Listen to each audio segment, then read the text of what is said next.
Someone on line 6? They still, some guys on line 6. Is that how you do that? Yeah. Someone on line 6. Is this somebody? Yeah, just unscreened phone call. Is there a lot of water between us and this person? And a lot of land. There's too. Just half you a world. tell me off guard. Usually Kyle grifts me into this, and now I was just thrust into the conversation. Hey guys. Hey guy, how are you? Jack Cooley, everybody. Yes. Hi, hello. Hey, would you like me to hang up and then do the hey, what's going on? It's 11:40, and you go, hey, it's Jack, and I go, hey Jack, how are things, man? And you go, good, and I go, I'm gonna send you to Dave. No, it's okay, man. I know you're probably having a pretty tough day, so it's fine. Really rough day today. I haven't stopped crying. Kyle is usually yeah. I'm so sorry about that. Okay. I know you're pretty broken up about the Warriors loss last night. How you doing, Jack? Yeah. I'm good, guys. How are you guys doing? I am doing well. You know what I'm going to do though is I'm going to put Jack on hold. You talk to him. Let's get Jack to reconnect there because we're going to talk to Jack for a while. And because he's calling from Europe, we've got a little bit of a crackly there. I don't want people over the next 15 to 20 minutes to get all upset, even though you could hear him.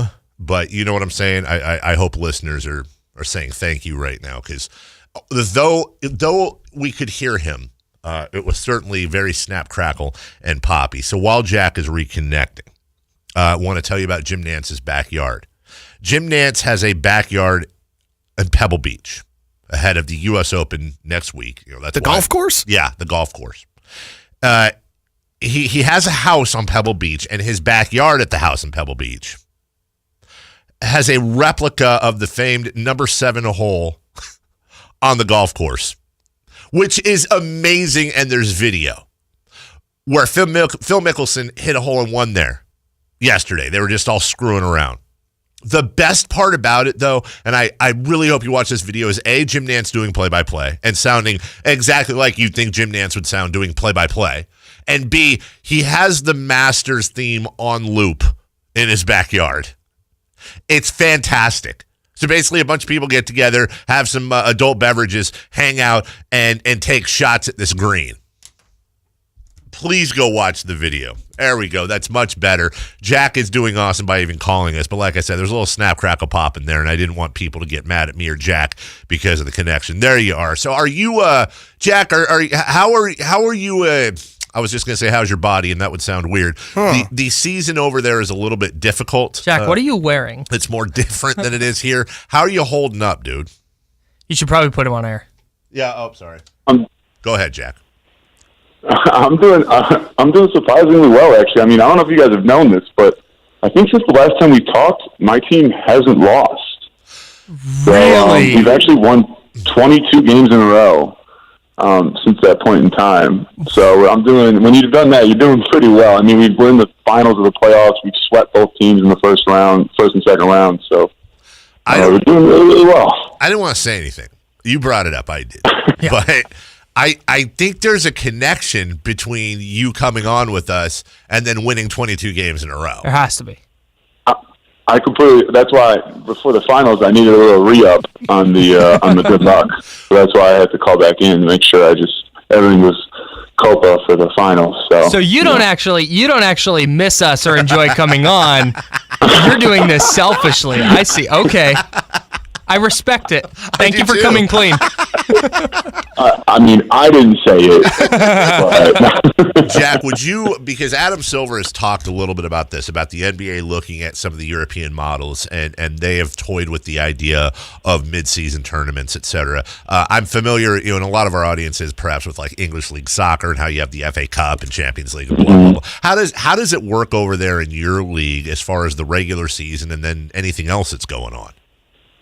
Well, the mid-season tournament was interesting, and I think some of you guys saw some highlights where randomly during the year my team wore like colorful jerseys and I hit a game winner. Yeah. And that was in the mid-season tournament where they just take the top 8 teams halfway through the year and they play each other for a cup. Now the thing is, in Europe, that's a really big deal. Like winning that is like astronomical. It's a huge deal. And the issue, I saw that Silver was tossing and kicking it around about thinking about that, and the issue I have is making it be a big deal. Yeah. Is the only issue that I think of. I mean, adding it only, if it's one game If it's just one game, I mean, it adds like 5 more games, and you can make the regular season 5 games shorter, or 4 games shorter, or something like that. But I mean, making teams want to play hard in it, and taking away where the teams that don't make it get a break, and the teams that do make it have to keep playing during the other team's break. It would be hard to get NBA guys enticed in that, I think. So establishing the tradition. Yeah, establishing the tradition would be tough, I think. So, because you know how Europe is all about tradition and things like that. So, but when traditions start, it's always hard to start them. So, I think that would be a little rough. I didn't see any. I know they're moving the college 3-point line back to the European line. I saw that's pretty neat, actually. Is the midseason tournament that you, just to clarify, is that you say they took the top 8 teams? Is that just from your league, or is that from leagues all over the place that they're taking top teams? No, that was most.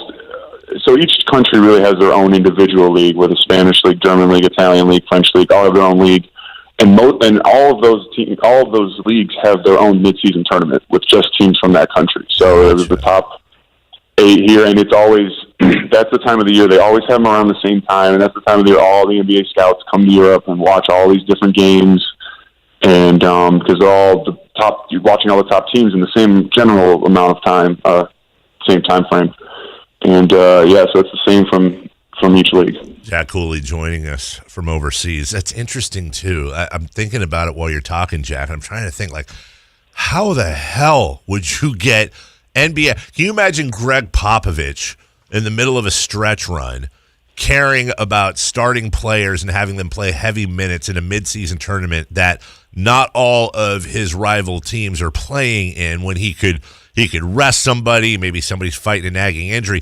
Jack, the only thing I can think of, and I'm a little obtuse, but it's just making it worth such an astronomical amount of money. Or I don't know if you could tie draft picks or lottery positions, but something would have to give there, because I don't know.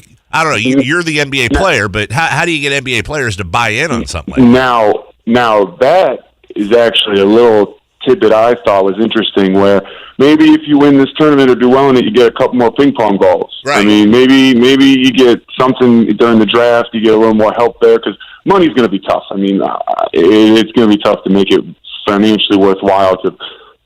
These guys have mega contracts, whereas over here in Europe, I mean, if we would have won that, it really would have been a good day for Jack Cooley. So right. Like, it's just different when you're dealing with money like that. But I think that there are some things that they can do to entice teams, but as it gets back to players, it would be a little tough. Hey, can I ask? No, I'm sorry. Go ahead, Jack. I'm sorry. No, I mean, I always like the prospect of somehow making winning result in better draft picks. I always have been interested in how to find a possible way to make that work. So that could be one way. Jack Cooley joining us. Jack, real quick, because I'm so curious about the stupid stuff. Can you talk a little bit? I don't want to get personal here. I'll leave your money alone. But what is there I would imagine there is a massive difference between NBA per diem and Italian league per diem, or is it semi-similar? There is no per diem over in Europe, but they do feed you breakfast, lunch, and dinner. Oh, that's awesome. Okay. Yeah. So it's nice. You don't have to worry about that, which would be really tough, especially for a foreigner, where they're like, all right, we're in the middle of Bologna, go find food. It's like, okay. So it's good that the teams help us like that. It's a give and take. Somebody who's as uncultured as I am, when you say breakfast, lunch, and dinner in Italy, I'm like, so it's pasta and eggs, right? Pasta and like some lunch meat. Yes, so good. Pasta and some chicken. Hey, Jack, I have a question for you. RJ Hampton was a highly touted college basketball recruit. He decided to go play professionally in New Zealand for a year before entering the NBA draft. I'm curious, as somebody who played in college and then played in the G League and played in the NBA, do you think that's valuable for guys to maybe skip playing in college and going overseas to play professionally? I mean, it's a double-edged sword, because obviously in the Australian League, you're going to have some great players. So basketball quality on a day-in and day-out basis will probably be consistently better. But playing in college is for a professional athlete. It's a part of it just builds up who you are. I mean, it really just helps you. You build connections with guys you play against, because then you go into workouts and then you make an NBA and you've played against these people before. You know them. Like, college is a fundamental part, I feel like, people's social development in life as well. I mean, getting to not live at home and things like that. So skipping all that and getting thrown into professional lifestyle, whereas Australian League is unbelievable. It's just, they take care of you almost better than any other league. It's going to be interesting. I mean, if there's any league that I would like that was done for, it'd be that league. That league is very, very professional. Everything's extremely well taken care of. The travel, the money, everything is just top of the line. So I think that league would be the best place to do it. It's just, there's give and take. So it's just going to be, I mean, he doesn't have school distracting him. It's his job now. So he's just going to get better 24/7. So it's going to be interesting to see. Well, and I understand that you weren't coming out of college as a number 3 pick, but at the same time, regardless, No. I also would imagine Jack Cooley wouldn't trade Notre Dame and that experience for anything. No, I mean, I went to college fully. I was like, I'm in Notre Dame. I'm just going to get the best possible education. Thank you, basketball. I really appreciate it. Going to have a nice career. Just finish that out and then go get a nice desk job. And then the junior year happened, and I was really good. So but I originally went to college with just the intent of using basketball to help better my future. And so the fact that I continue to be really good at basketball really is just icing on the cake for me. So I would never trade that for anything. Jack Cooley joining us. Please catch up, everybody, because we have mentioned your team. But where you guys are going into the finals now, and who are you playing? Do we know? And are you going to kick their ass? I mean, what is like? Who's Vegas favoring? Well, no, I don't want to get you in trouble. Are you guys the better team? I mean, so we've won 22 games in a row, but going into the playoffs, we've won 16 games in a row, and the local newspapers and the Italian newspapers all had us as like a 7% chance, the lowest percent chance to win the entire thing. And we ended up, the last series we were in, we played Milan, whose budget is 20 times ours. Yep. And we smacked them 3-0, and it was fantastic. And I think we have a lot of confidence going into this final. It's either the two teams who play Venice or this team Cremona. They actually played Game 4 last night, and they have Game 5 tomorrow night, which is great for us. I hope they play into quadruple overtime. But it's going to be interesting. It's really, we have a big opportunity here to do something great.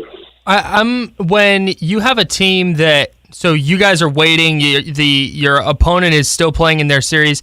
Are you dialed into their games, or are you just casually watching because you're watching film of maybe a different game of theirs, or are you all the way dialed into their playoff series?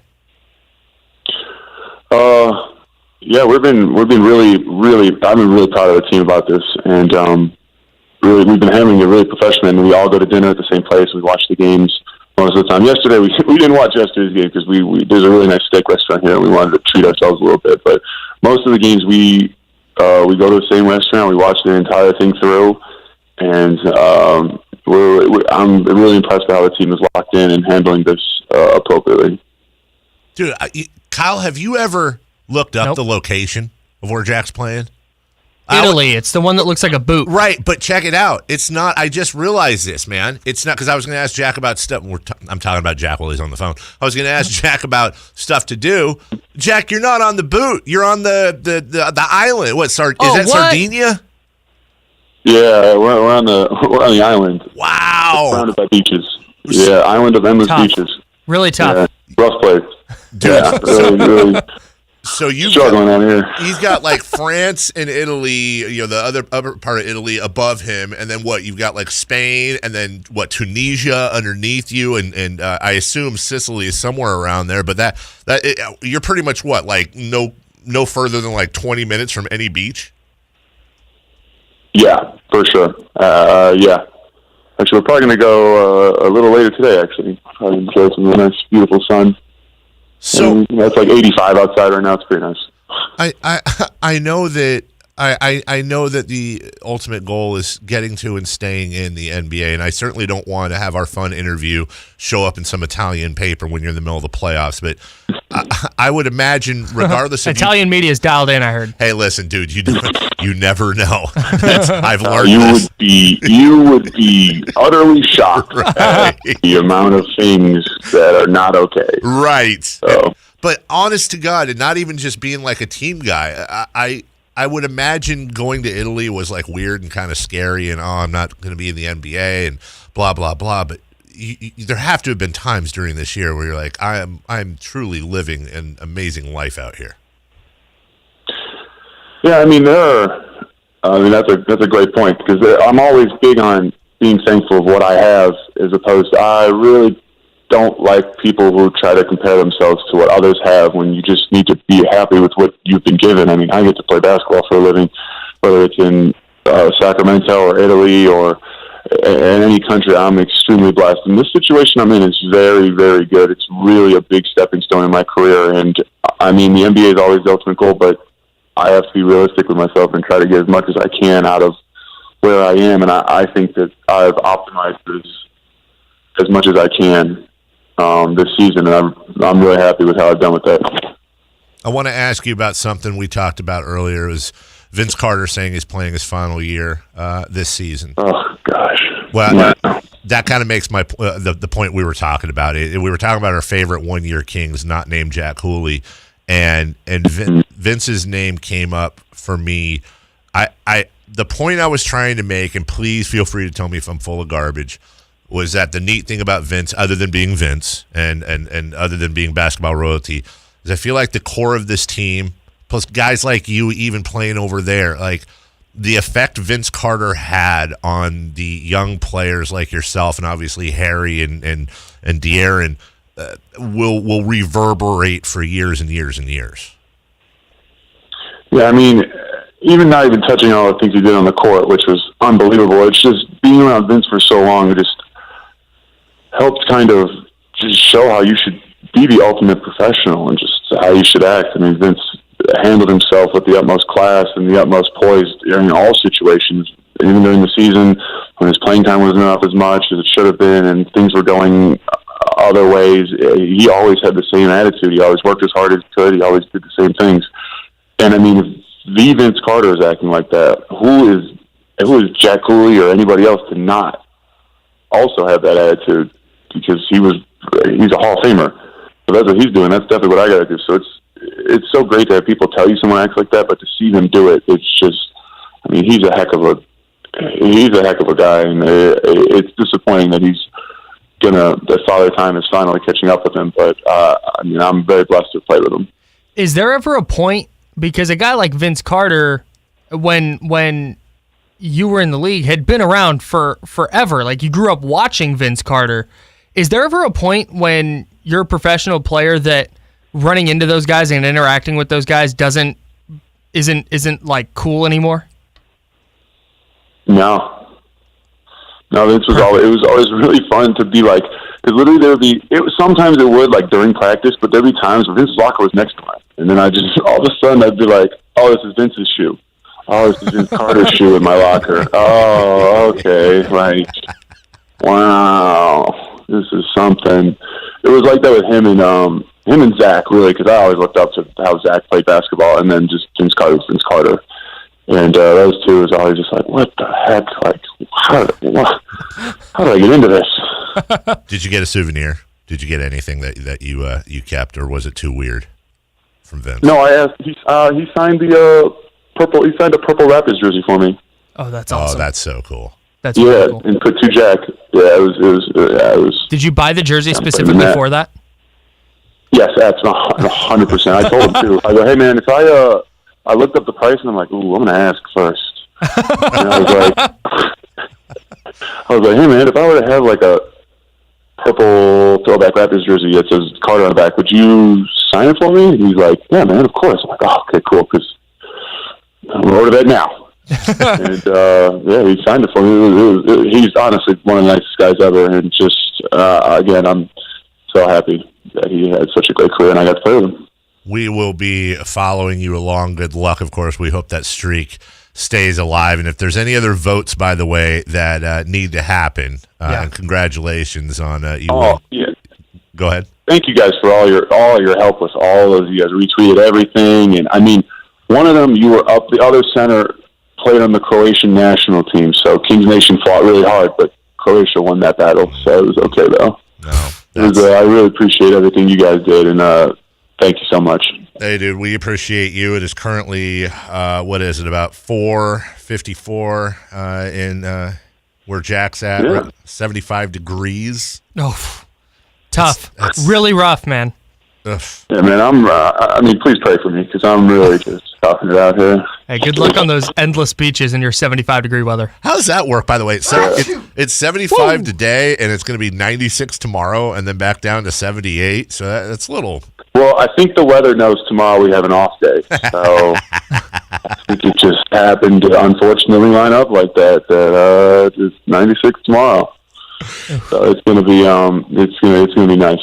You're the best, and we always appreciate you checking in. So much love here in Sacramento for you. So many people every time we have you on, Jack, react, whether it's on the text line or on Twitter. Always love catching up. It never gets old, and it never gets old hearing your insight on all things NBA as well. We're kind of following along the adventure with you as you go, and I hope we get to talk to you again very, very soon, buddy. Oh, yeah, anytime you guys want me, I'll always be willing. Thank you guys so much. Thank you, Jack. That's Cactus Jack Cooley.